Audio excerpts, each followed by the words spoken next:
This podcast is presented by RMG, empowering your business with AI-powered global workforce. Imagine a world where every customer interaction becomes an opportunity to shine, where your business effortlessly outperforms competitors. At RMG, we make it possible. Our virtual assistant and contact center services empower your business not just for today, but throughout your transformation journey. Experience the RMG advantage today. Welcome to the Rainmakers podcast, where we dive into the stories of passionate professionals who dared to dream, persisted through the storm, and turned their visions into reality. In each episode, we'll present the narratives of modern-day rainmakers. Whether you're in corporate leadership, a seasoned entrepreneur, or just starting out, this podcast is your source of motivation, valuable insights, and the belief that chasing your dreams can indeed lead to sunny days. But before we plunge into today's inspiring story, we would like to take a moment to mention our presenter, RMG, helping you shine by handling tasks that free up your time so you can focus on career and business growth and what truly matters to you. More about them later in the show. Welcome to the Rainmakers podcast. I'm your host, Rain Rose, here to share stories of those who inspire me and may inspire you too. This is the Rainmakers podcast. More than a rainmaker, Eric is a visionary strategist and seasoned expert in business growth. With over a decade of experience at a leading digital marketing firm, Eric specializes in crafting tailored digital marketing solutions that propel businesses forward. As a founder of Manufacturer Insights, he's dedicated to guiding manufacturers and niche businesses to succeed in the digital age. Beyond his titles, Eric's passion for storytelling as a published author and photographer adds depth and resonance to his innovative approach. Welcome, Eric. I'm excited. Hi, Rain. It's good to see you again. Hi, Eric. Hey, Roald. How you doing? Doing great, thanks. And of course, excited to have this conversation with Roald, another rainmaker. He has a background as a corporate trainer in several top Fortune 500 companies in the BPO industry, is also an author, and is one of our business partners at RMG, overseeing operations. Thanks, Roald. Thanks for doing this. I'm glad to be here. Thank you. Gentlemen, let's make it rain. Eric, let's start from the beginning. Can you tell us about your journey from the direct mail world to becoming a business growth specialist at iConnection? Because I feel they're, two different worlds. They're completely different worlds. So, great question. So I started out in the direct mail and fulfillment world. So everyone knows what direct mail is. That's the stuff you don't want to get in the mail. I do. I worked more on the fulfillment. I do. I look forward to those. Well, Rain, you lead a lonely life if that's something you look forward to. You're waiting to win Publishers Clearinghouse, I know. No, I really do, though. I really love receiving mails, to be honest. Well, I know why. It's because as an influencer, you're always getting fun stuff in the mail. So I totally get True. that. Okay, sorry. Go ahead. That's okay. We commoners, we just get like insurance offers and landscaping notifications. So instead, I worked on the fulfillment side. So fulfillment would be things that you're actually looking forward to getting. So I think some of the things that you're getting are more fulfillment, where you order something online and, if it's not coming by Amazon, truck, or whatever, it may come through the post office in your mailbox. So we used to do, back when the airlines did membership cards, or credit cards would be something that's fulfillment. So what happened is, this is about 18 years ago. And the company I was working for was a big Canadian company. They actually produce the grocery shopping flyers that come out every week that you get in your mailbox. And they had shut down part of the US operations. I was part of that group that got shut down. So was looking for work and ended up going to a business expo, ran into somebody who happened to be the CFO of a digital marketing agency. And he was looking for somebody. And that was, having that conversation with him is kind of how I transitioned over to the digital realm. But I think the key for anyone who's in that situation, a couple of them. Number one, I took some time off in between my prior work and moving into digital. And I went to India. I went to India for 6 weeks with a friend of mine who grew up there. And it's an experience that's really transformed my life from the standpoint of going to another culture. I don't think I had been out of the United States before, That was your first aside from trip? Canada and Mexico. That was my first trip. Yeah. Wow.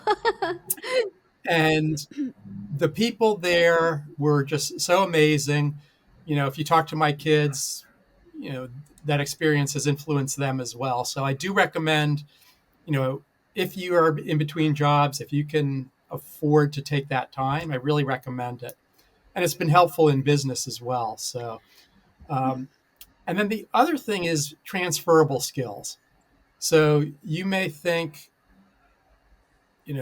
direct mail fulfillment versus digital, completely different worlds. Absolutely. But there's so much, they're both marketing related. So there's different aspects that are similar. But what I do now is I'm a business growth specialist, which is a fancy name for sales development. So I'm out talking to businesses all the time. So there's definitely an easy crossover in those two worlds. It's Perfect. it's a millennial or Gen Z term, right? Business growth. Yeah, well, the reason we do that is nobody wants to talk to the business development manager, which is my real title, because it sounds like sales. Nobody wants to talk to them, but everyone wants business growth. Super true. So they're willing to talk to someone with that title. Yeah. So that's probably another tip. I talk to a lot of nonprofit, I'm trying to think what development managers. And nobody wants to talk to them because all they're going to talk to you about is how you can donate money to the nonprofit. So they come up with different titles. So that is something to think about depending on what your role is. You can have an outward facing title that's different than what everyone in your company calls you. So true. I agree with that. By the way, Eric, I want to ask you this. As a published author, how do you see storytelling evolving in the digital age, and how can businesses leverage this evolution? Sure. So storytelling, it goes back to the drawings by cavemen on stone back in the golden age, Right. back in the old days. So people it's the whole thing of a story. A picture's worth 1,000 words. And one of the challenges that I see today is words can be so misunderstood more than they used to be. So if you think about, one day in our office, a Gen Z employee used the term. She was looking at a picture of one of our customers, and she said, "He's looking fresh to death." Okay. I wonder what Now, that means. she is one of the nicest people. She's one of the nicest people I know. So I assumed it was a compliment, but I had to go ask another young person. And she said, yeah, it's a term used to describe something that's so good, it's inexplainable. So the funny thing is, I told the person whose picture it was taken of, and he said, yeah, he jokingly said, it's because I'm old and near death. That's why she said it's, but it's a really good example of how the generations, more and more, there's multi-generational employees working in a company. So within a company, in advertising, there's so much room for misinterpretation. So storytelling, by focusing on images, generally you can avoid some of that challenge that you have with words, but they're both important. The other thing I'll say, video has become so important for really all ages, but particularly younger audiences. And Google loves when people are engaged with a website page, and video increases the dwell time on a website page, which therefore improves your search engine optimization. So having a good quality, maybe corporate overview, some kind of little video, maybe 30 seconds to no more than 2 minutes, is a great way of boosting your SEO on a website. So that's kind of the role that storytelling has. Are you talking about the videos on the actual website? Because I think normally it's not advisable because it slows down the I don't know, the user experience. Or I might be wrong. Yeah, if I understand what you're saying, so if the video is hosted, so typically what we recommend is the video Got get it. hosted on YouTube Got it. or You're right. Vimeo. but Yes. embedded on the website. So you keep people on the website, then that doesn't impact the load speed of the website. Got it. True. You're right. So in your role, you meet business owners and management to identify appropriate online digital marketing campaigns. How do you assess a company's goals and objectives, and what factors do you consider recommending specific strategies? Sure. So every business is different, and it's kind of interesting. We tend to work with a lot of manufacturers, but really everyone thinks their business's niche is unique. And the reality is there's so much overlap. There's going to be a unique piece. One of the things that I'm looking for is a business's USP, unique selling proposition. So I do a lot of consultation. I ask a lot of questions, dig down. I'm trying to find the headline. From a marketing perspective, what's the headline? You look at a lot of websites today. Sometimes I look at websites, I'll look at a homepage for 5 minutes and still not understand what that business does. Sometimes I'll talk to the owner face to face. We'll talk for 10 minutes. I'm still confused because they don't know how to articulate what they do or what makes them unique from their competitors. So assessing their goals and objectives, that's a conversation. And I just had a conversation recently with a business that wanted to grow from 1.6 million to 5 or 6 million in the next 5 years. Okay, that's a great goal. But then we need to have a conversation about even things such as infrastructure. And if you go to 6 million, how are you going to be able to handle that business? And what are you as the business owner willing to do and it may not even be a money investment. It could be a time investment. It could be training staff or whatever. So there's so many aspects to it. But before I consider specific strategies, I need to understand what's the objective, where are we trying to get to, and how soon. And honestly, how serious are you, the business owner, to reach that? Because everybody has lofty goals, but they're not willing to do what it takes to get Do there. you help them with the So storytelling element of it, or like content in a way on the website? absolutely. I The didn't one know that. exception would be if it's something extremely technical, we can bring in technical copywriters. Got it.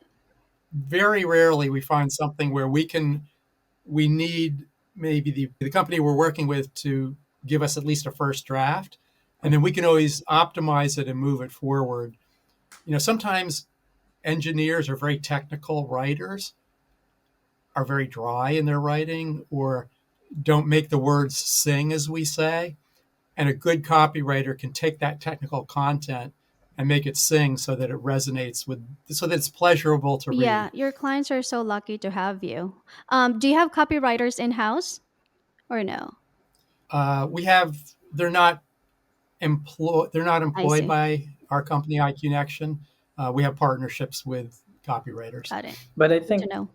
of course, before we create that compelling story, it's still a need for us to know their ultimate goal, right? And as you said, some companies are uncertain of what those are in the beginning. So other things that I could think of that could be challenging are the like common misconceptions. So what are the common misconceptions or myths about digital marketing that you often encounter in your work, and how do you address them with your clients? Sure. The big one is search engine like website design. That's pretty straightforward. I think that a lot of times business owners think their website is good, and it really comes down to, is it generating business? And there are things we can do to measure that, how much time someone spends on the website. Like we look at the bounce rate. Does someone come to the website and leave right away? So, and there are certain things you need to do to a website to keep people moving through it. People don't read a website like a book. They don't start on the homepage and end on contact us or end on the form. You need to guide them through a website. So there's art and science to website design. But honestly, a lot of people think it's, mysticism and incense when it comes to search engine optimization. Okay. And part of the problem is you talk to one marketing agency about SEO, then you go talk to another one, you'll hear something completely different. And there are things that a company can do to assess the validity of statements that are being made. One of the biggest complaints I get is that we don't know how we're doing. We're told we're doing great, but yet we have no leads. So, one of the common things an agency will do is say, well, this statistic is up 600%. Well, that may mean that it went from 1 to 2, okay, instead of 100 to 2,000, where it needs to be to get enough traffic to convert enough business. So to answer your question, to try and help remove some of the clouds, it's having honest conversations and explaining in English, because that's another big complaint, is they said all this mumbo jumbo to me and I didn't understand a word they said. So taking the time to be willing to explain how and why things are done. But you don't need to go into every little detail, but it has to be understandable.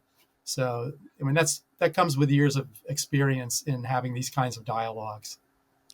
I have to go back to the right messaging. How do you really ensure that the content resonates with the target audience? I mean, other than, people going to the website, of course, in conversion. Like how would you know? Well, that's a great question. And now conversion doesn't necessarily mean they filled out a form or, whatever.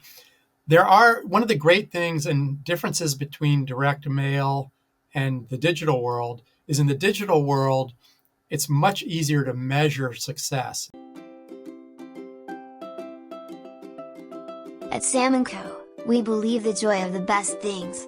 That's why we offer a wide selection of pet essentials and supplies. From treats, leashes, toys, and pet costumes, to almost everything. Sam & Co. is a one-stop shop for you and your pets. Enjoy free shipping on orders $49 or more. Shop Sam & Co. Pits now for wagging tails and more. Measure effectiveness. Okay, but one of the tactics used in direct mail is A/B testing. So I worked for a large insurance company. Everyone would know the name if I mentioned it. And we would send out one welcome letter or one marketing piece worded a certain way. We would send another letter and we would change one little thing. The first one's the control, the new one is the test. If the test performed better than the original, that became the new control. We would send another group of letters out, segmented, and see which, so you continually do that. Well, you can do the same thing much faster with websites. So instead of the button being red, we do one red, one green. Which one performs better? Instead of let's start the conversation, we change the text to learn more and see which one performs better. And there are other tools that we can use. So we can do heat mapping on a website and mouse tracking to see exactly where on a web page is someone looking. And if you have content down below and people aren't going to it, which you can see with this tool, then that you need to move it up higher on the page if it's important for people to see it. I'm taking down notes because... Did that answer your question? Yes, I'm taking down notes because it's something that I have to improve. See, I always learn something from you. I try and learn one new thing every day. I know you mentioned... Actually, I heard a quote. If you don't learn something new every day, you can't teach something new every day. I love that. I love that. That's very true. I also like, Eric, what you mentioned earlier. You also make sure that they speak in English, make sure that they understand all these terms. But in your experience, what role do website design and user experience play in the effectiveness of digital marketing campaigns? And what best practices do you recommend for optimizing website performance? That is a massive question. I just want to touch on the first part of what you said, though. So obviously, this is assuming they're English speaking. When I say that, they don't have to know, if they're not English speaking, but you do have to speak someone's language. So what that means from a marketing perspective, and I get this a lot with social media. So I just had someone recently they're a very large landscaping firm. And the guy I was talking to, his daughter was all excited about TikTok. The problem is that's not where their audience hangs out. So they're not after the younger audience.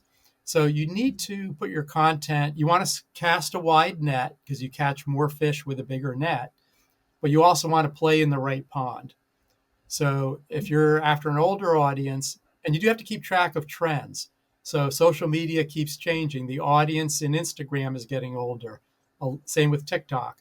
With what's happening now with TikTok, they may not be around. So you also don't want to put all your eggs in one basket. So I think that the most important thing, Rolled, because that's such a broad topic. Yeah. First of all, to be effective, you need to, from a search engine optimization and marketing, all marketing, not even just digital, is you need to spend enough money to make it effective. Okay, we used to have really low entry-level marketing plans, and we stopped offering, like $500 a month plans because there isn't enough time from a technical development standpoint in such a low plan to make it effective. That doesn't mean you have to spend $10,000 a month, but you have to find kind of the sweet spot between your budget and effectiveness. You're better off not spending the $500 a month and saving till you can afford $1,000 or $1,500 or $2,000 a month in ongoing SEO. The other thing is, if someone comes to me and says, I'm working with an agency, I've been working with them for 6 months and I'm not getting any results, I'll tell them, you need to give that agency a chance. Okay, the sweet spot of SEO is 9 to 14 months. And I have a great success story, someone I've been working with for about 10 years. He called me up in month 7 and said, hey, why isn't anything happening? I said, I told you 9 to 14 months. He called me back in month 9 and said, you were right. The phone's ringing. We're getting people walking in saying we found you on the web. So whenever anyone asks me how long is it going to take, search engine optimization, it's like a train. It takes a lot to get it going, but once it's going, it keeps going and increases. SEO is also the best. You build equity in your property. So as a business owner, you got to start thinking of your website as a piece of property. And you put a new roof on your house or siding on because you know that it'll make it last longer. And when it's time to sell the house, you can get more money for the house. So businesses that may be looking to sell in the next 5 to 10 years, invest in website marketing because that helps produce ongoing revenue. And people buying a business look for ongoing revenue. Recurring revenue, actually, is the term. So think of your website as an investment, and you'll make better decisions when it comes to supporting it. Thank you, Eric. The reason why I asked that actually is to hear the technical aspect of website design.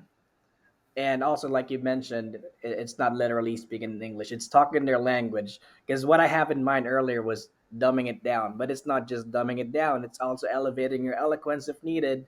It's also depending on what they know. So you mentioned like if their audience is in TikTok, then you talk in TikTok, right? So I like Exactly. that. Now, how would you because some companies they heard this SEO, this optimization, they will hear that from their partners, from their peers, from whoever, that you need to do that. So they're like, all right, I need to do that, but what is it exactly? Like, how would you explain it to someone who doesn't know any information about it? So first of all, deciding which marketing tactic to do is the first step. Okay, so some people will say, well, nobody's searching for us or our product. 99.9 times out of 100, that's incorrect. They just think that. And we have tools where we can find what are the phrases that people are actually searching for. But if we stick to your question, search engine optimization so first of all, it's changed over the years. In the last couple of years, it's changed significantly because of the way Google works, and they've changed their algorithm and what's important. As I mentioned before, it's about user engagement, is how much time they spend on the website.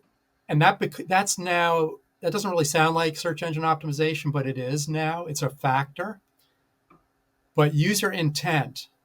So if one of your customers sitting in their office, sitting in their living room, sits down at their computer or talks to their Alexa device or Siri or whatever, because that's becoming such a big part of search now. It's not key. I always tell people nowadays, because they think SEO is only keywords. Okay, if I put 2 keywords or a series of keywords on my homepage, I'm going to get all this traffic, and that's not the way it works. It's a component. Keywords now, I say keyword phrases or search phrases, particularly because of voice search, it's not words anymore. It's, such and such something something near me, or best something something air compressor for packaging companies. Okay. So that user intent is important. So the way I say it is, part of search engine optimization is on page, meaning things we do to the website, so that person sitting in the living room puts a phrase in or a few words.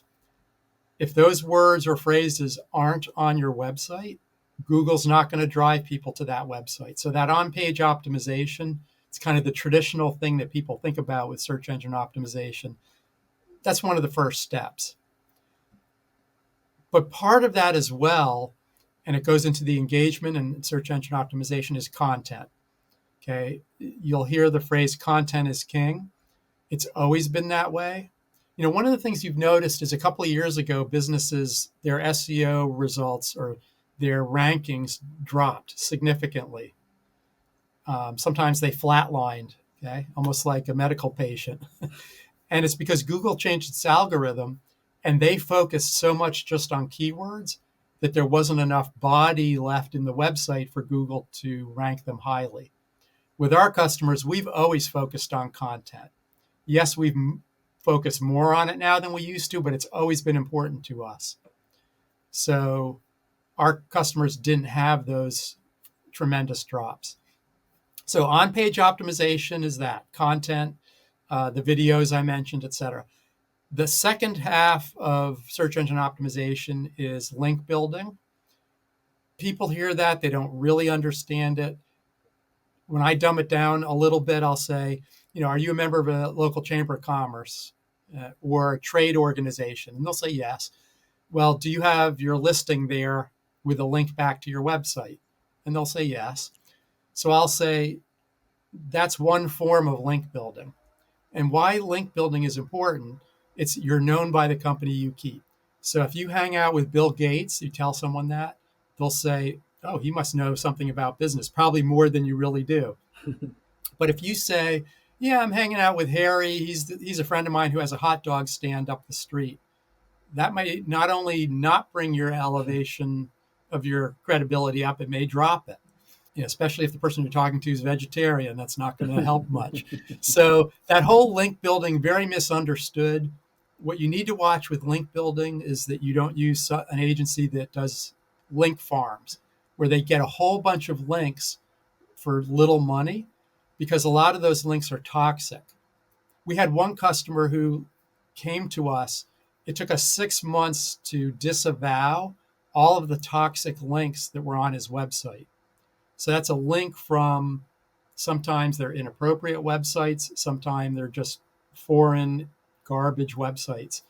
So it's not just the number of links, it's the quality of links.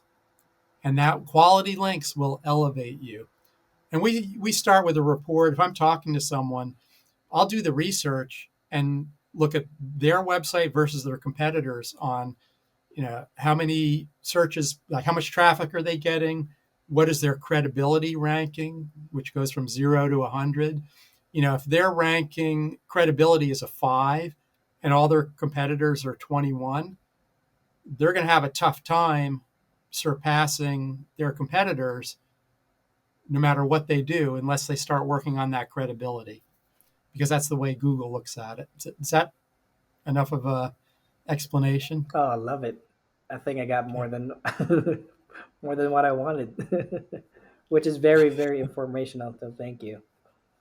Absolutely. So, can you share a success story or case study from, your time at iConnection, and where you're able to help business significantly improve customer acquisition and client engagement through just, digital marketing efforts? Sure. I have one top of mind, and I'd actually like to read you a testimonial that I received. This is a local business, family owned, and they came to us about between 8 and 10 years ago. We did a website for them. We did some local marketing for them. And I got an email from him not too long ago. I'm just going to read it really quickly. The purpose of this email, this is from the owner. The purpose of this email is to thank you on many levels. Over the years since we've met, you have said things directly to me and as side notes to others that I heard, but really didn't listen. I got to tell you, that happens all the time. Not everyone will take your advice. But maybe I just didn't understand at the time. You said two things to me over the years. Content is king, and email marketing is very effective. I basically ignored these comments and just didn't understand. Content is king. Every SEO agency says that, but you were the first one to say it to me. I never did much with it, never tried. During COVID 2020, we were sitting at home like everyone else, had nothing else to do. So we started blogging a lot. Holy cow, did that work? Our traffic jumped between 100% to 400% on a regular basis. So we continue to blog. He goes on to say, I never liked email marketing, but we gave it a shot based on the comment you made to me. And our campaigns have brought us so much business. Thank you for that suggestion. I want to thank you for your professional and honest opinion over the years. You have helped us immensely, and I just felt the need to tell you how much we appreciate you. I love that testimonial because in all of my interactions, in my consulting, don't cry, Rain. I know. So sweet. It is. I actually have to contain myself when I read it. This is a great couple. They're so appreciative, and their business has been so successful because. What industry is it, if you don't mind me asking? It's bridal. So bridal gowns and tuxedos. In this market here, very competitive. And they had just been so successful. They brought both their grown daughters in to work in the business. So, being able to help someone be successful, support a family, and we have many cases like that. But what I love about it is being professional and honest. My brand, you have to create your own brand. My brand is being professional and honest. And I say I'm brutally honest. When I say brutally, it's like I don't take a sledgehammer or an axe. There's ways to be brutally honest. But people know that when they ask my opinion for something, they're going to get an honest answer. And I will never sell something if I don't believe in it. If I don't believe we're going to be successful, I'd rather not make the sale than make it and be unsuccessful, because that doesn't help anybody. I was having goosebumps when you were reading it. Like, I felt her genuine message, and you are correct about that. Professional and honest, I think, is a key factor in any communication, in any relationship, not just business. It's what you do with your friends. Definitely. And that's why you're friends with them, is I can be open with you. So Rain never loses a chance to be brutally honest with me. Eric, could you tell us more about your role as the founder of ManufacturerInsights.com and how the idea for the platform came about?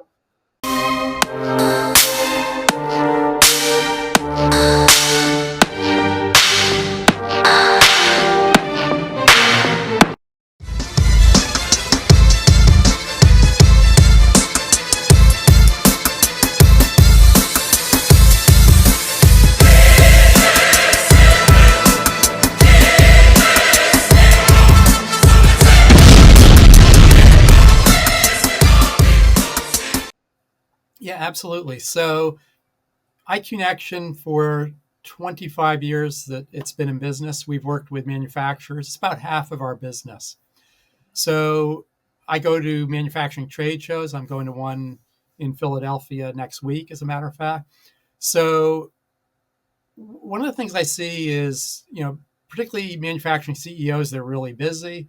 They don't necessarily have a lot of time to network with their peers. they are looking for information. So I came up with the idea of providing free resources for manufacturers. So what we do is everything's free. So it's free for manufacturers. And what I try and do is 2 virtual events each month. They would be half-hour webinars where I bring an expert in, or sometimes 2, and interview them.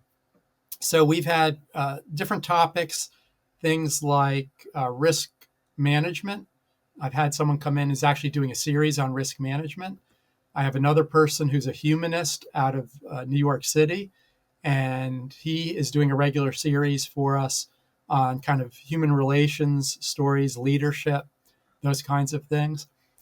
On one of the webinars, I had 2 of our customers, 𝗏𝘓𝘂𝘴𝘶, which is a collaborative robot company, and Enterprise Systems Resources, which is a lean manufacturing consulting company, someone that I worked with back in my old direct mail days. He was working for us as a consultant.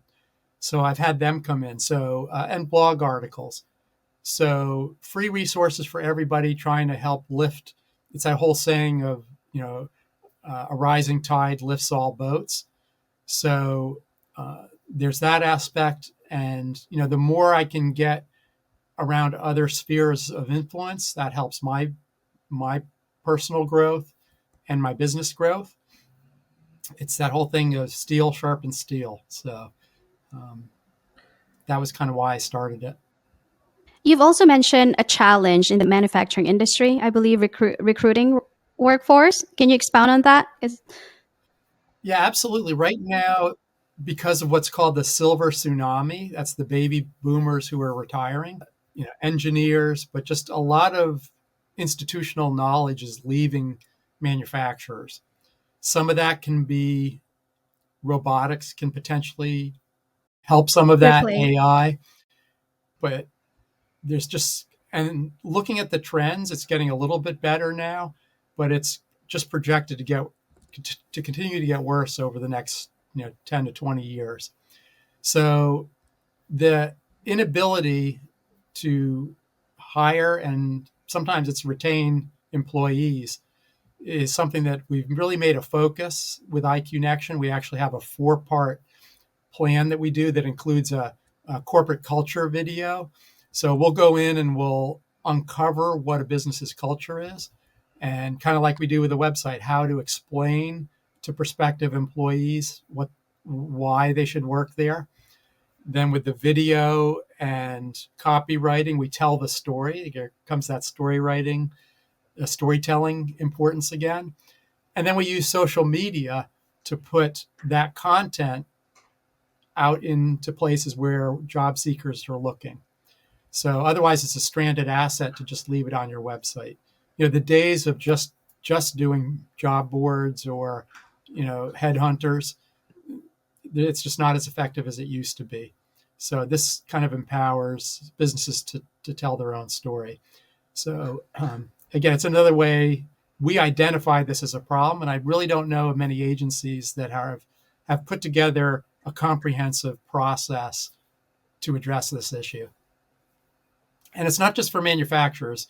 We're actually working with a roofing company, and they have significant growth goals. They have enough business right now, but they don't have enough employees to do the work. So they're looking for full-time kind of career roofers, and we're doing this program for them. So, Eric, we've talked about this several times, so I'm going to ask this question again. Is the emphasis on bridging the generational divide in the workplace exaggerated, or are there genuine conflicts and misunderstandings that need to be addressed? Well, certainly there can be conflicts and absolutely misunderstandings. I think it's more of an awareness that things are changing in the corporate world, in really any environment. It doesn't even have to be corporate. It could be in your personal life. We actually did a great webinar on how to bridge the generational divide. People can look that up on the manufacturerinsights.com website. So it's definitely a really important topic. But what I would say, in our company, we have a small company. We have 10 employees. We have kind of both ends of the spectrum. We have several baby boomers. We have millennials and Gen Z. The president of our company is kind of right in the middle. I kind of forget what his designation is, but it's something we have fun with. And but certain groups will have different language. Someone on the boomer side will mention some TV music reference, and a younger person will have no clue what we're talking about. Or a younger person will throw out an acronym, or I mentioned earlier the one person said, and we had no idea if that was a compliment or not. So I think this kind of goes along with diversity, is that certainly as business owners and leadership are concerned, it's very important to accept differences, and generational divide is only one part of that. But it's very important to model acceptance. And it's the same thing if you're boomer with younger with boomer, and in between. And you can learn so much. I would say, I hear so many times Gen Z and millennials, they're lazy, blah, blah, blah, blah, blah. And I found that these are the hardest workers that we have. They're very... Millennials, you mean?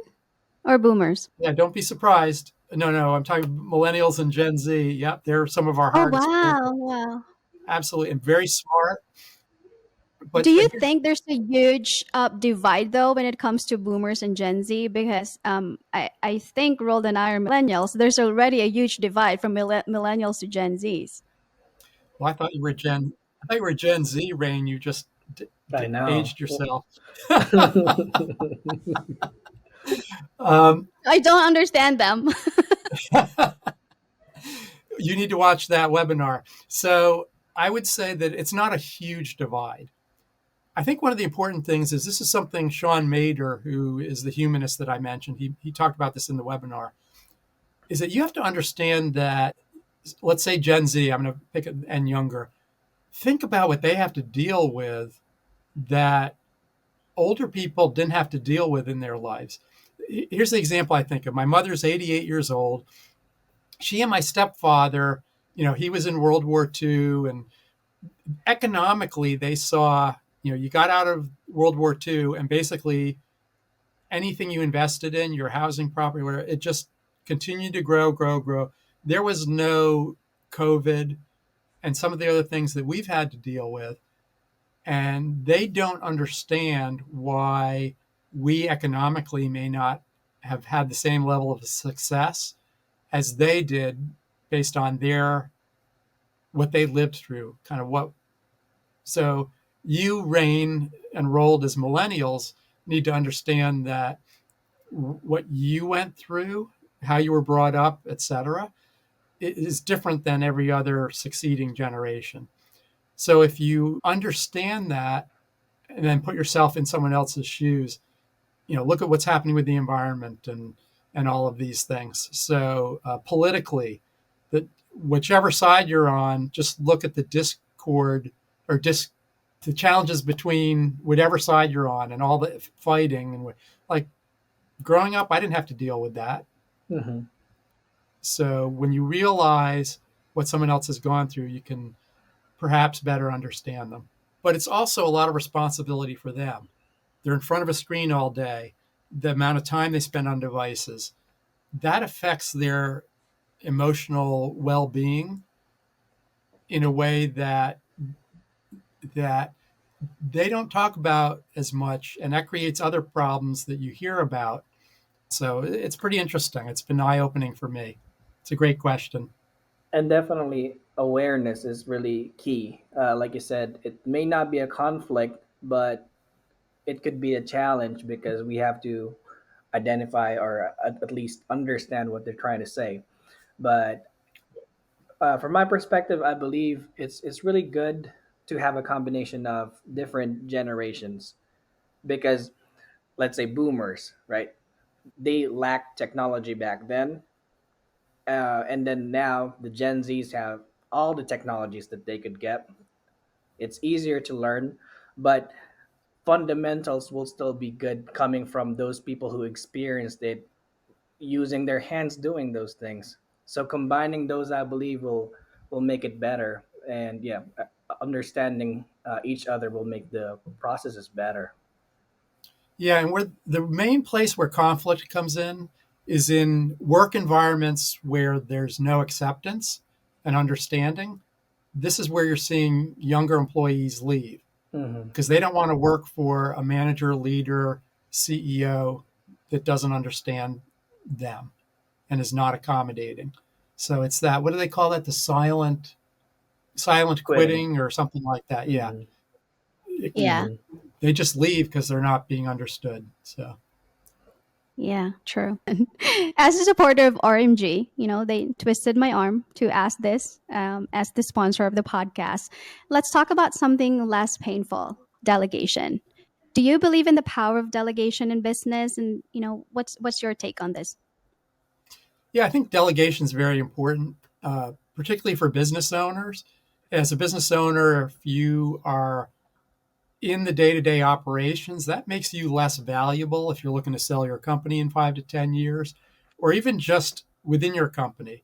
You have a certain set of skills, kind of like Liam Neeson. You have a particular set of skills, and if you're tied up doing things that someone else can do, that's not a good use of your time. So I think it's very important for you to find a partner. Someone like RMG, we've used your services before, and by the way, the check is in the mail, Ray. We have the best virtual assistants. RMG's virtual assistants are AI-powered and trained with the latest technology stack to elevate your business.